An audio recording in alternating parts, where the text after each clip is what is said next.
तो अगला टॉपिक है आपका CAA। ओके, CAA माने सिटीजनशिप अमेंडमेंट एक्ट। और ये इम्पोर्टेंट क्यों है? क्योंकि अभी आप रीसेंट हिस्ट्री देखें तो जब CAA आया था यहाँ पर इंडिया में तो बहुत सारे प्रोटेस्ट हुआ था, वाइड स्प्रेड प्रोटेस्ट हुआ था,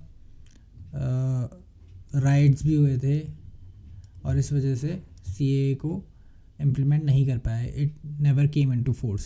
उसके बाद कोरोना हो गया और HM से अगर जब पूछा गया कि कब आएगा CAA, देन ही सेड कि after corona, after we have dealt with corona. तो अगले 1-1.5 साल में इलेक्शंस भी होने वाले हैं, प्लस कोरोना भी नहीं है और आपके UPSC 2023 तक बहुत ज़्यादा चांसेस हैं कि ये फिर से वापस न्यूज़ में आ जाए। Okay, and that's why it becomes an important topic. तो सबसे पहले CAA है क्या? CAA का इंट्रोडक्शन देखते हैं हम। CAA provide citizenship on the basis of religion. Hindus, Sikhs, Buddhist, Jains, Parsis and Christians को ये सिटीजनशिप प्रोवाइड करता है फ्रॉम पाकिस्तान, अफगानिस्तान, बांग्लादेश वो एंटर्ड इंडिया ऑन और बिफोर 31 दिसंबर 2014। ओके, 6 रिलीजन, 3 कंट्रीज़ और 2014 31 दिसंबर कट ऑफ डेट। ये इन एरियाज़ में अप्लाई नहीं होता, Tripura, Mizoram, Assam and Meghalaya. Tribal areas of Tripura, Mizoram, Assam and Meghalaya, क्योंकि ये 6 शेड्यूल में आते हैं।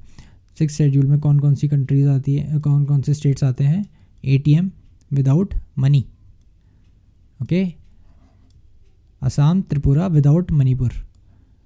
तो 3 M में से मणिपुर नहीं है, बाकी 2 M है, मिज़ोरम एंड मेघालय। ओके, ये करता क्या है? Basically relaxes the requirement of naturalisation. पहले जो 11 ईयर्स लगता था उसको कम करके 5 साल कर दिया है। ओके, ये बात याद रखने की है, जो मुस्लिम्स हैं वो अभी भी नेचुरलाइजेशन प्रोसेस के थ्रू सिटीजनशिप ले सकते हैं इंडिया की। तो ऐसा नहीं है कि मुस्लिम्स को एक्सक्लूड करा है।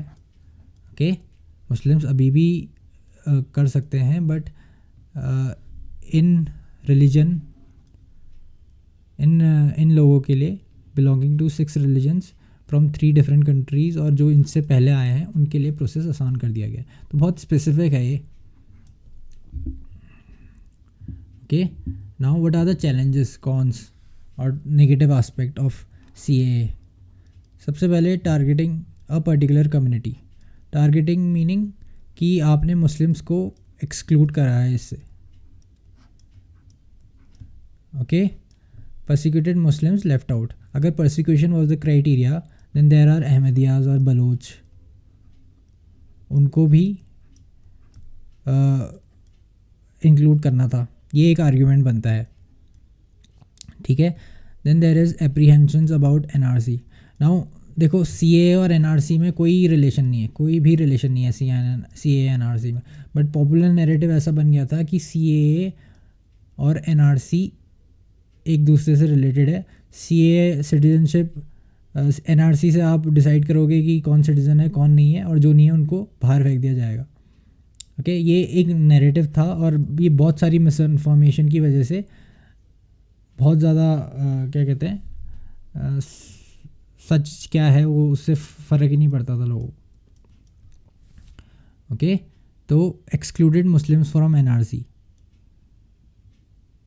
जो NRC से एप्रीहेंशंस थे, ये इसकी वजह से। Misinformation about NRC and CAA। Okay, CAA do not force deportation. कोई डिपोर्टेशन होने वाली बात नहीं है, लेकिन जो पॉपुलर नैरेटिव था, जो लोगों से बात करके पता लग रहा था, उनकी माने तो ऐसा था कि मुस्लिम्स को इंडिया से बाहर फेंकने की बात हो रही है, ठीक है। तो जो मीडिया मैनेजमेंट था गवर्नमेंट का, it was very very poor, और इसकी वजह से एप्रीहेंशंस और ज़्यादा बढ़ गए। Okay, second is issues in the north east. अब जनरली CAA को हिंदू मुस्लिम एंगल से देखा जाता है, बट जो नॉर्थ ईस्ट में प्रोटेस्ट हुई थी was never about religion.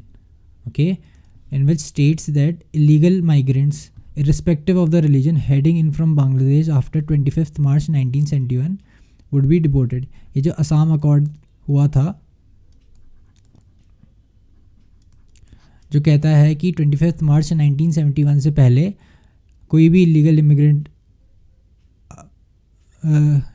Immigrants irrespective of the religion जो इसके बाद आए। ओके, असम अकॉर्ड में क्या था, थोड़ा रिकैप करते हैं। 1951 से पहले जो असम आए would be Indian citizen, would be Assamese. 1951 से 1971 के बीच जो आए would be Indian citizens, but they won't be considered Assamese according to clause 6, जो असामीज़ पॉपुलेशन को स्पेशल राइट्स देते हैं। और जो 1971 के बाद आए they won't be considered Indian citizen and have to be deported.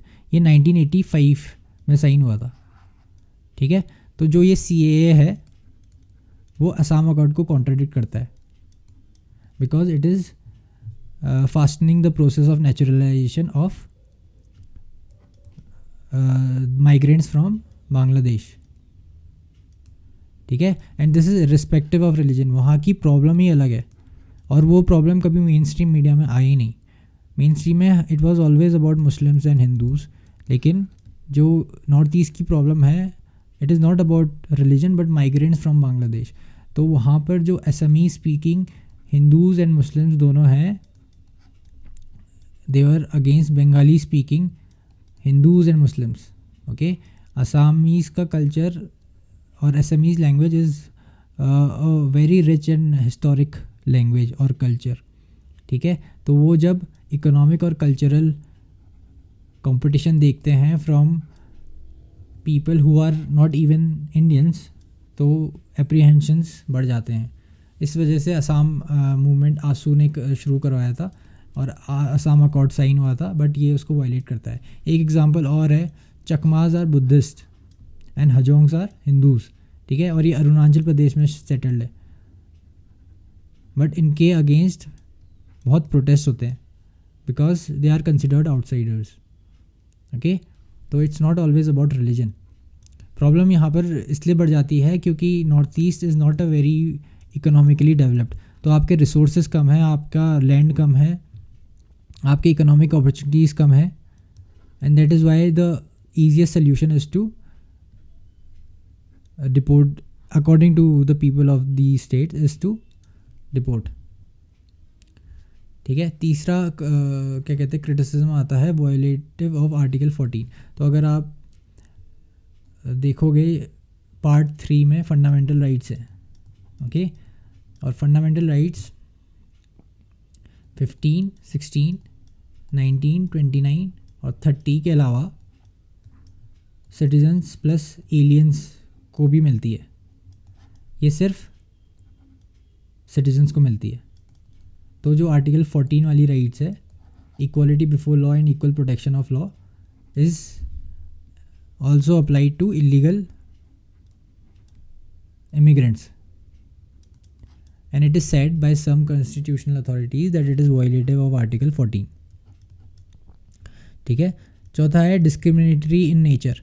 तो कुछ क्रिटिसिज्म ये आता था कि जो persecuted minorities in Sri Lanka for example या म्यांमार हिंदू रोहिंग्यास थे, उनको इसमें इंक्लूड नहीं करा। ओके, तमिल्स आर परसिक्यूटेड इन श्रीलंका। पूरी सिविल वॉर जो श्रीलंका में हुई, उनकी जो पूरा हिस्ट्री है, एंड इवन टुडे जब श्रीलंका में क्राइसिस हुआ था तो श्रीलंका के नॉर्दर्न शोर में जो तमिलियंस रहते थे वो तमिलनाडु गए एज ए रेफ्यूजी। ठीक है, तो इनको इंक्लूड नहीं करा, ये भी एक क्रिटिसिज्म आता है CAA का। फिर पांचवा है हैम्परिंग बायलैटरल टाइज। ओके, तो कोई भी कंट्री ये नहीं सुनना चाहती कि तुम्हारे कंट्री में ह्यूमन राइट्स अब्यूसेस होते हैं। ओके, चाहे वो बांग्लादेश हो चाहे वो इंडिया हो। अगर आप इंडिया बांग्लादेश का रिलेशन देखें, जब भी इंडिया बांग्लादेश को ये कहेगा कि आपकी कंट्री में ह्यूमन राइट्स अब्यूसेस होते हैं, भले ही वो होते हैं, then Bangladesh will not like it. Just as जब US और इंडिया के बीच बातचीत होती है और US जब इंडिया में कहता है कि ह्यूमन राइट्स वायलेशन हो रही है with some report called US IRF something like that, तो India ministry of foreign affairs इसको रिप्लाई करते हैं, राइट। अब अगर आप पूरा रियल पॉलिटिक के लेंस से सोचो, okay, and if your overall competition is with China and China is gaining grounds in your neighbourhood, और आप नेबरहुड से ही पंगे ले रहे हो for any reason, okay, reasons can be important but ये चैलेंजेस हैं, ओके। इस सिचुएशन में आप इंडिया बांग्लादेश के अगर टाइज ख़राब होते हैं, इंडिया पाकिस्तान तो वैसे ही ख़राब है, इंडिया बांग्लादेश के भी टाइज ख़राब होते हैं, तो China will gain more footing in are neighbourhood, that will create more problem, okay. Plus तो ये था आपका और चैलेंजेस। एक छठा चैलेंजेस ये भी है कि जब भी इंडिया में रिलीजियस इश्यूज़ पे बातचीत होती है तो religious prosecution in these countries बढ़ जाता है, ओके। तो these kinds of thing increases religious prosecution in countries like Afghanistan, Pakistan and Bangladesh, okay. तो ये था चैलेंजेस ऑफ CAN। अब पढ़ेंगे हम importance, why it was brought into existence. तो सबसे पहले faster process of naturalisation of persecuted communities, certainty मिलेगी इनको, ओके। नेचुरलाइजेशन का प्रोसेस टेक्स 11 ईयर्स, अगर वो डॉक्यूमेंटेड है तो, आधे तो डॉक्यूमेंटेड भी नहीं है, तो इनको राइट्स मिलेंगे, सर्टिनिटी मिलेगी इन देयर लाइव्स, तो इस वजह से इंपॉर्टेंट हो जाता है। देखो कट ऑफ डेट 2014 थी, इसके बाद हम कोई माइग्रेंट को ला नहीं रहे हैं ज़बरदस्ती, लेकिन 2014 के पहले जितने भी माइग्रेंट्स हैं, okay, and these are prosecuted ones, क्योंकि कोई ये डिनाई नहीं कर सकता कि हिंदूज़ और जो भी 6 रिलीजन्स हैं उनको प्रोसिक्यूट करा जाता है इन कंट्रीज़ में, राइट। रिलीजियस प्रोसिक्यूशन फेस करते हैं, तो इनका naturalisation becomes important,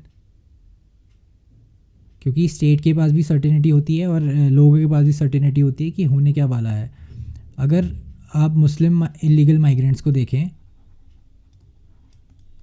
okay, from these countries, they are not always persecuted ones, वो इकोनॉमिक अपॉर्चुनिटीज़ के लिए आते हैं ज़्यादातर, क्योंकि अगर आप ये इस्लामिक रिपब्लिक ऑफ पाकिस्तान है और Bangladesh is also an Islamic country, Afghanistan is also an Islamic country, ज़रूरी नहीं है कि सारे मुस्लिम इसमें परसिक्यूटेड हो, कुछ हैं, कुछ सेक्ट हैं, अहमदिया वगैरह, लेकिन these are very miniscule in number, और इंडिया में तो उतने अहमदिया है भी नहीं शायद, ओके।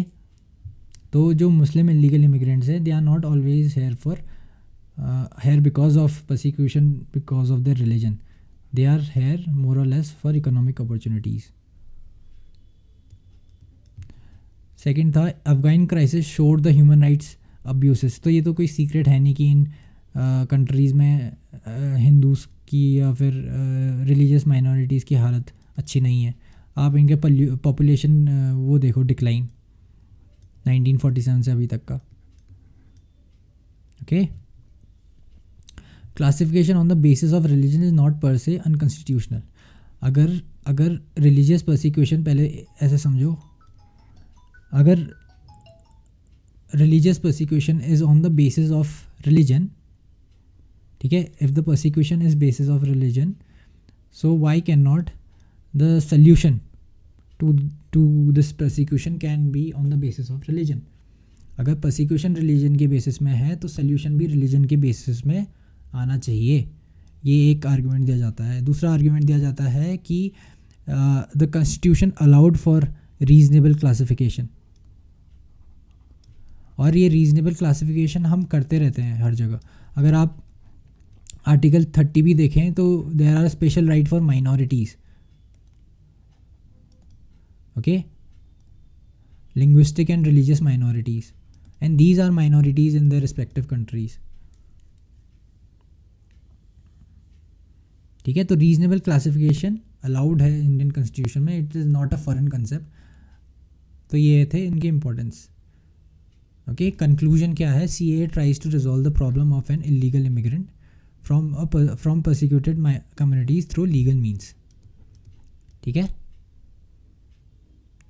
तो ये एक तरह से एक प्रॉब्लम रिजॉल्व करने की वो करता है, ट्राई करता है, but the steps has to be effectively communicated. अगर ये सीए को लाना चाहते हैं तो कम्युनिकेशन सुधारना पड़ेगा।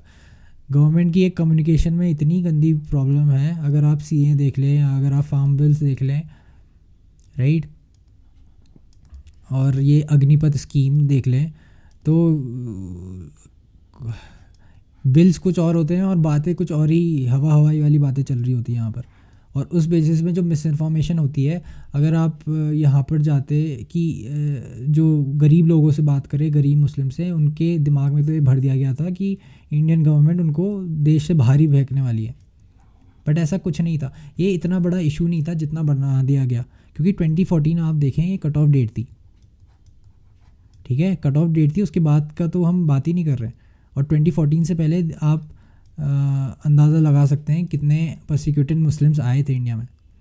तो ये बात का बतंगड़ बनाया था मेरे हिसाब से, मेरा पर्सनल ओपिनियन। बट आप ये सब लिखना मत, आप इसको एक पॉलिटिकल लेक्चर की तरह मत सोचिए, इसको आप एक ये लेक्चर पढ़ रहे हैं तो क्या कहते हैं, this is for UPSC preparation, okay. और यूपीएससी की एक रिक्वायरमेंट है that you have to be balanced,